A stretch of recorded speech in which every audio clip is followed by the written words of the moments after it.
Well, it's Saturday, and you all know what that means.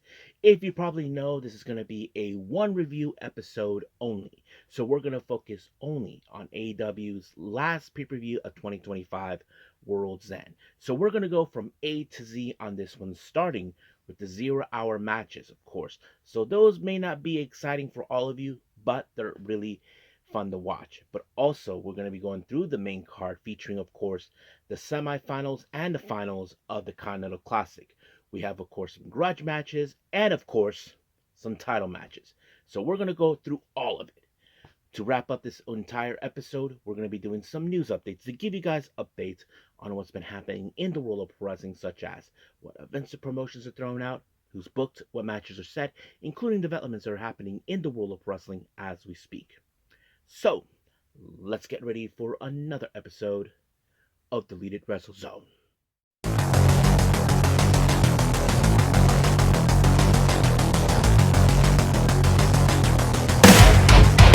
Are you ready? Get up, get up! Get up, get up! Get up, get up! Get up, get up! Get up, get up! Get up, get up! Hey everyone, welcome to Deleted Wrestle Zone, all things that is pro wrestling with AEW, NXT, New Japan Pro Wrestling, TNA, the National Wrestling Alliance, various promotions, wrestlers, matches, and championships. I am your host, J Rod here. So, if you are new to the channel, welcome. This is a channel we do a lot of pro wrestling reviews from various promotions, not only here in the United States, but also in Japan, Mexico, Canada, Europe, the UK. Anywhere where wrestling is not as big, but it continues to grow. We also, of course, do discussion videos, talk about various topics such as the wrestlers themselves, the promotions, factions, storylines, whatever we want to talk about. We also, of course, do more news updates. If certain information has been unable to be on this episode, we can either put it on the next one or on a separate video by itself. We also, of course, do real-time news updates to keep you guys on alert if something has happened in the world of wrestling that needs to be addressed ASAP. We also, of course, got the Unagi Sayaka Watch and various other cool wrestling content as well. So if you like what you see, please subscribe to us or click on that subscribe button. You'll be getting a lot of daily reviews and other cool wrestling content as well. But if you like this episode, please give us a like on the like button or a nice comment in the description down below. Now, enough with the yapping. Let's get to it. So, as I said before, it's only a one review episode only. So, let's start with AEW World's End.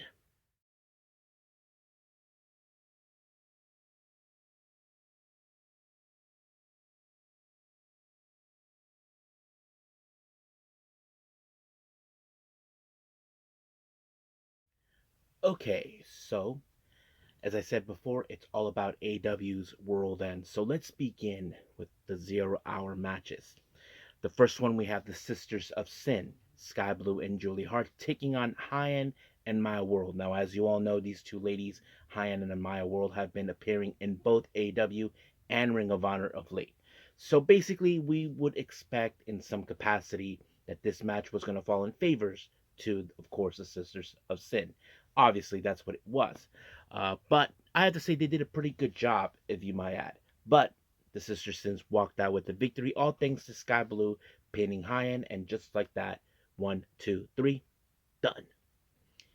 Now, our next match, we have Zach Gibson taking on Eddie Kingston. Now, don't forget, guys, in Ring of Honor, Eddie Kingston defeated James Drake, but however, he got himself badly taken out by both idiots, of course, Tweedledee and Tweedledum, because they have a problem with him. Now, of course, Eddie Kingston has to be more careful knowing that James Drake will be trying to get involved, but luckily it failed. But Eddie Kingston walked out with the win once again with the DDT onto Zach Gibson. 1, 2, 3, it was over. However, of course, you did expect a retaliation from the GYV when it came into a 2-on-1 scenario. But however, thank God Eddie Kingston's oldest friend, of course, Ortiz, showed up and took matters in their own hands to deal with him. So let's just say that now Eddie Kingston has a friend by his side to deal with these grease monkeys. So we'll see what happens down the road with these guys. Now, our next match, we have, of course, members of the Don Callis family, Rock Romero and Mark Davis, taking on Mascara Dorada and Bandito. Now, of course, we all know that there's been some history between Mascara Dorada and Rock Romero in the past, and not to mention Bandito has been a recent target of Don Callis family for many times. But it doesn't change no difference on this one. But luckily, we did some great combinations with Mascara Dorada and Bandito. Bandito was the one who pulled the trigger when he applied the 21 plex onto Rocky Romero, and just like that, 1, 2, 3, it was done. Now, speaking, of course, the Don Callis family, well, turns out that he made a deal with the Demand to take out Luchasaurus, since they are still pissed off with certain things that took place with them.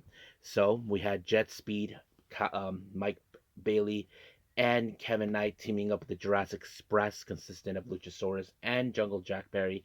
But of course, the man attacked them from behind. Well, they attack, of course, the Jurassic Express, and then, of course, Jet Speed were attacked by Josh Alexander. But their key mission is to take out Luchasaurus, which is exactly what they did. Now, of course, Jack Perry tried to hold on as much as possible, but thank God for Luchasaurus. The angry dinosaurs showed up to take matters in their own hands, and luckily, it was Jungle Jack to put away Ricochet with a deadly knee strike, and just like that, 1, 2, 3, it was over. Now, let's jump into the main card of the entire pay-per-view. We opened up with the semifinals. These are the guys who, in fact, won first place in the Continental Classic from both the Blue and the Gold League.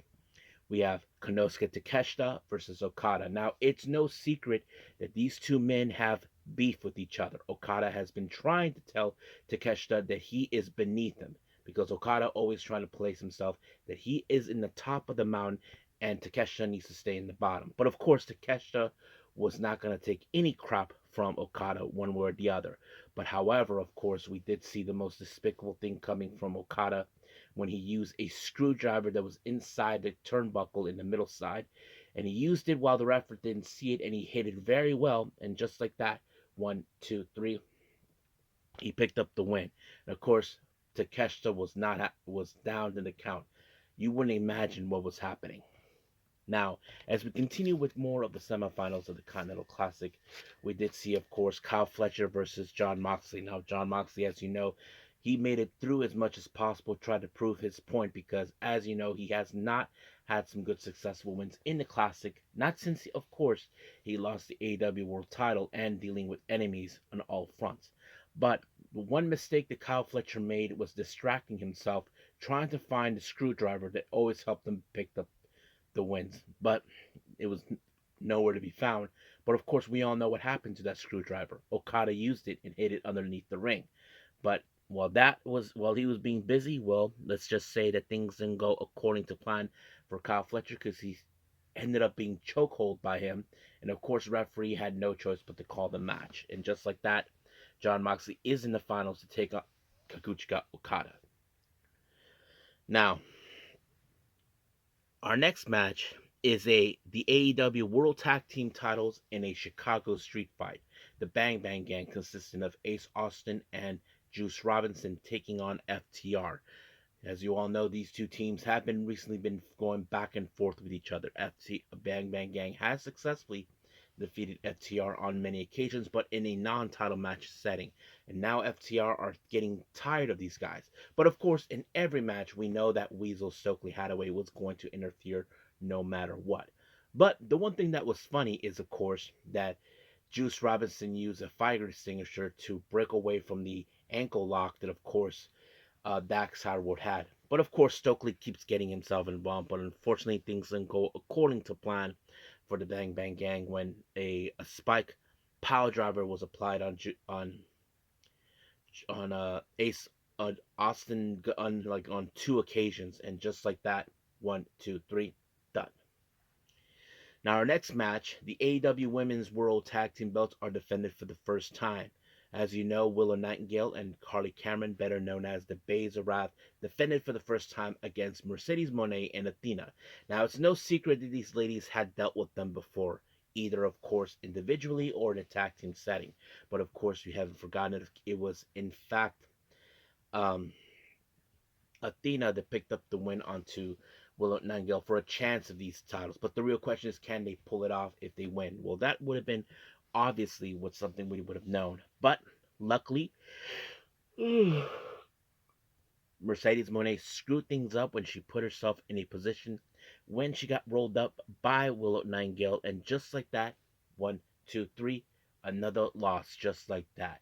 And of course, Athena, well, you can tell she wanted to get on her face for losing, but it is what it is. Now, our next match, we have Darby Allin taking on Gabe Kidd. Now, as you know, Gabe Kidd, his sole mission was to destroy Darby Allin. And no matter what happened, Darby Allin always comes back, of course. You probably can think about the situation when it was Darby Allin that helped Hangman Adam Page to win the AEW World title back a few months ago. And of course, Gabe Kidd is determined to put him out of his misery. But Darby Allin, he's resilient, he's resourceful, he does not back down. No matter how many times you try to break him, he always will stand up, whatever strength he has left. But luckily, he was able to walk away with the win when, of course, Gabe Kidd applied a chokehold on them, but somehow Darby Allin was able to overturn and reversed it. And just like that, one, two, three, it was over. Now, part of me would think it would be over between these two, but another part of me tells me, what if it's not? Well, who knows, but we'll see. Now we have a interesting 8-person tag match. We have the Death Fighters consisting of Marina Shafir, Claudia Castagnoli, Wheeler Yuta, and Daniel Garcia taking on the members of the conglomeration consisting of Mark Briscoe and Orange Cassidy, teaming up with Roderick Strong, and of course, timeless Tony Storm.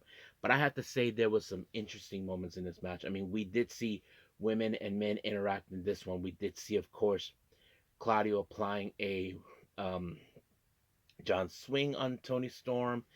Um, we saw some interesting moments coming in on both sides. But in the end, we did see Mark Briscoe applying the J Driller onto Wheeler Yuta, and just like that, one, two, three is over. However, of course, the conglomeration, Roderick Strong and Tony Storm, were celebrated alongside the Bays of Wrath, and of course, Mina Shirakawa and Luther were by their side. So I thought it was a very fun ending right there. Now, our next, we did see an interview with Mercedes Moné. Well, you probably can guess that she is pissed off because, as you know, Willow Nightingale pinned her in the entirety of the match. So basically, she wants to smash her head, and that is going to happen this coming Wednesday in New Year's Bash. So we'll see what happens. But of course, once Lexi was done, well, you can hear her screaming like a little girl, like pissed off at the world. But that's exactly what happened. So we'll see what goes on. Now, our next match is the AEW Women's World Championship. Chris Statlander makes another title defense against former champion Jamie Hayter. Now, don't forget, guys, Jamie Hayter is a former AEW Women's World Champion, and this sets it up right there. Now, it's not the first time that Chris Statlander has dealt with Jamie Hayter. Now, this is the roles reversed. Jamie Hayter at the time was the world champion, while Chris Statlander was pursuing it. But that sets it up right there for everyone. You probably can guess that these women did not hold any punches.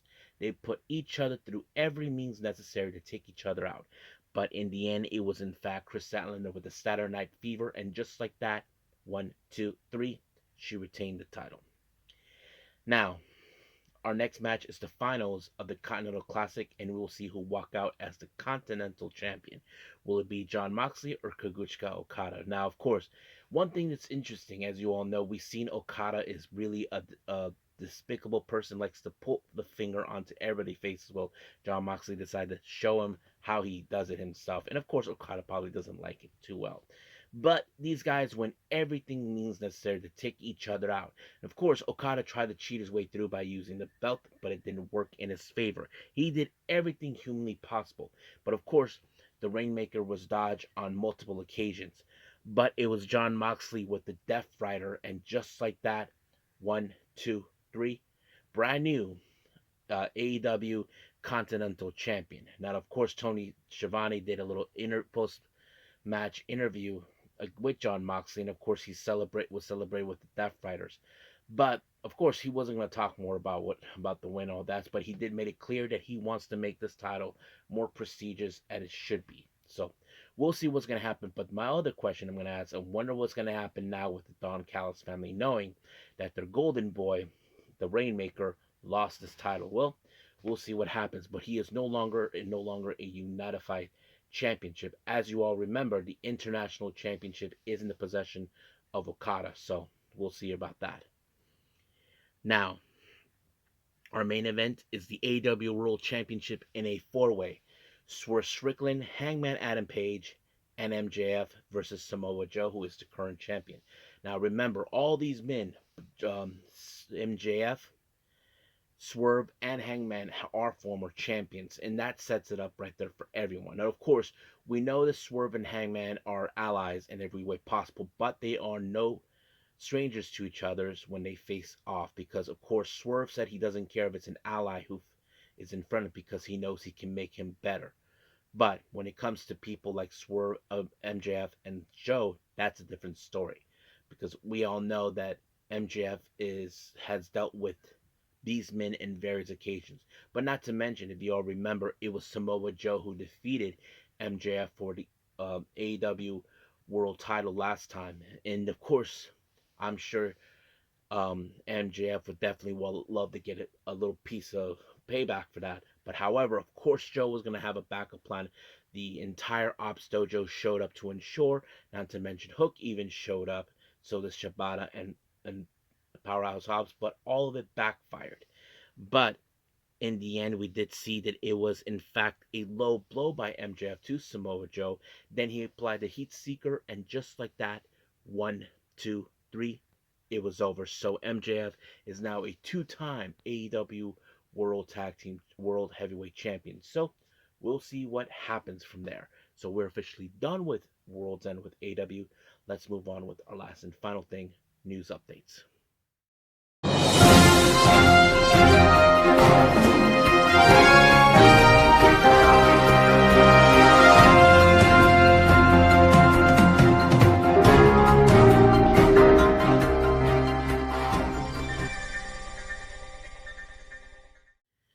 Okay, so welcome to our news update. So let's begin with upcoming events.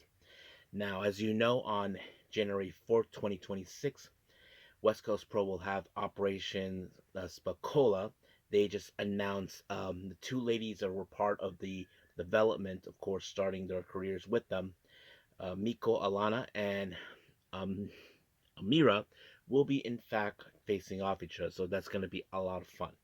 Then, of course, as you all know, women's British pro wrestling promotion Eve has announced for the Queendom event on March 8th. They announced that one half of our AEW Women's World Tag Team Champions, Harley Cameron, will be making her appearance, so that makes it a lot of fun there too. And this will be her official debut with the promotion. Now, as you know, every time of year when it comes to New Japan, we do have the New Japan Cup that will happen close, of course, in the spring. Well, it was already revealed that they have a schedule for the 2026 New Japan Cup. Now, for those who are not familiarized with this is a single elimination tournament. Nothing compared like the G1, which is a point-based system. But this one, you win a match, you move forward. Lose a match, you're out. So they already put out the schedule for this one. Let me pull it up for all of you. Now, initially, this supposed to the original concept. This was supposed to end at some point in March, early March, but they changed it. So the entirety month of March will be about the New Japan Cup. Now it begins on March 4th in Corkin Hall. There's a 2-day event there, and they will be making their end all the way to March 21st, which is of course the 20th and the 21st, a 2-day show at Erie, Nagaoka. So basically, that's where it ends. So that's pretty much what we have for our New Japan, for our upcoming events. Let's talk about developments. Now, Fightful Select reports, of course, that David Finlay, it's been reported that his contract with New Japan Pro Wrestling will be up soon, but it does reveal that he is exploring other options in the U.S. Now, I know what some of you would think. Some people would think he probably would make his way to AEW. However, you guys are forgetting his dad and brother are both in WWE. Many of you know that his father, Fit Finlay, works in the backstage area as a producer for WWE. Now, it's most likely he could go for WWE if that's the case. Who knows? Now, we will see what his decisions are. Now, we don't know for sure if he'll stay with New Japan. That's something we don't know. So stay tuned for that. Now, many of you know this that Hyan and Maya World made their recent appearance in the 0 hour of AEW. Well, it's now been official that they're both signed with AEW, so they're now officially all elite. Now, we know recently there have been talks about Hyan about recruiting her, and it seems that it happens. My World was something I wasn't too sure, but I'm glad that they picked her up. So that's great to hear that she is now AEW. Now, moving on. Fightful Select reports that, of course, AEW are pushing for Kenny Omega to become the AEW World Champion. Now, we don't know exactly to what extent. We know we just mentioned that MJF is the current AEW World Champion, but now we don't know. So we'll see what our plans are from here on out from there. Now, a very interesting Puerto Rican program called Primera Hora has revealed that AEW are in talks about the possibility of having a non-televised event in Puerto Rico. Now, some of you may think, do they have any interest in that? I don't know, but they do have some wrestlers of course, are from the area, such as, of course, Ortiz is one of them. So is what's his what's his name? Oh yeah, Serpentico. Many of you know that he's originally from the area as well. So it could possibly happen. We'll just have to wait to see what's going to happen. Now, Marvelous had a recent interesting of many wrestlers that want to participate in their anniversary show on May 5th. They there were Nightshade, Nyla Rose, Renee Michelle, Masha Slamovich, Jesse Jackson, and Rai Lin. Now, some of you may not know this, that Masha Slamovich, her first official Japanese tour was with Marvelous. And it's strange to hear her name mentioned because we know recently her contract expired with TNA, and not to mention she was removed due to the allegations of abuse that she was domestic abuse that happened. We haven't heard anything after that, but we'll see. But yes. Now, moving on. Wrestling Observer has reported on a AAA event for Gran Titanes um, Guerra, Guerra de Titanes that took place on December 20th. It was revealed that Undertaker and Jeremy Borash were involved in the booking of this event, but they were not the only ones. They even worked alongside Conan and Dorian Rodan. Now, the reason those two were involved was because A, they want to keep things about to maintain the AAA history and the Mexican pro wrestling and heritage. There were those who are afraid that AAA will sway away from the lucha libre style. So it's understandable of that. There are still some concerns. I know some people should say this was a mistake. Whatever. That's how. There's nothing we can do about that. Now, moving on, many of you may remember Buddy Matthews, who's been out for quite some time. He's giving an update on his injury, on his recovery. So, this is what he said. It's been a long process, still having nerve issues with a lot of numbness, but accepted that it's going to take time. Really, thought I would return in the ring by now, but I can only control what I can. Yeah, I get it, guys. I mean, nerve damage, that's something that it sucks. I mean, you can't feel anything. I mean, I don't know what it's that like. I mean, you know when you're trying to feel something, but you're trying to throw in like when you have like your blood drain out of your hand and you're trying to feel something, that this sucks right there. But yes, I get it. Now, many of you people from Tokyo Pro Wrestling know this person, Yuki Arai. Apparently, she has talked about Saya Kamitani about being the first woman to win the MVP award in Tokyo sports. Now, remember, Saya Kamitani, Suri, and two others broke the barriers of the women's uh, broke the barriers within Tokyo sports due to the fact that no woman has ever won a an award. Now, I want to take you back. Tai Chi was upset that he felt that Tam Nakano and Natsupoi should have won for best tag team, but they didn't. But this is what Yuki Arai said about Kamitani. It's amazing that a woman won the MVP, and of course, from Tokyo Sports. I also have feelings wanting to follow that path. My dream, or rather, I must do, is to become the wrestler whose name comes up at times at like this Pro Wrestling Awards. So, yeah, so it seems that Yuki Rai feels now the time is now for her to step up her game, knowing too well that she has to solidify herself now in order to win this award. So I would like to see if she can do it. Now, if Kamitani was able to do it, so is Suri, and I know think Victoria Yuzuki is one of them, but we'll see. Only time will tell. But I think that's pretty much it what we have. So let's call it a day. All right. I hope everybody enjoys this episode coming up. Now, I'm considering doing in the entire episode of Stardom. I missed out a lot of events starting from the 13th of December. I may do all the way to, of course, New Blood. So it's going to be a lot on this one. I think about maybe 6 or 7 reviews of Stardom. That's pretty much it that I might do. The reason I want to do this is because many of you know this. We're not that far off from Stardom's upcoming big and last pay per view of 2025. Dream Queendom. So that's the reason I'm in urgency. So we'll see how things will go from there. But as of right now, we're done. We'll call it a day. And of course, I must say, I will see you guys in the next DWZ time, same DWZ channel. I must bid all of you adieu. So, goodbye and have a nice day. Bang.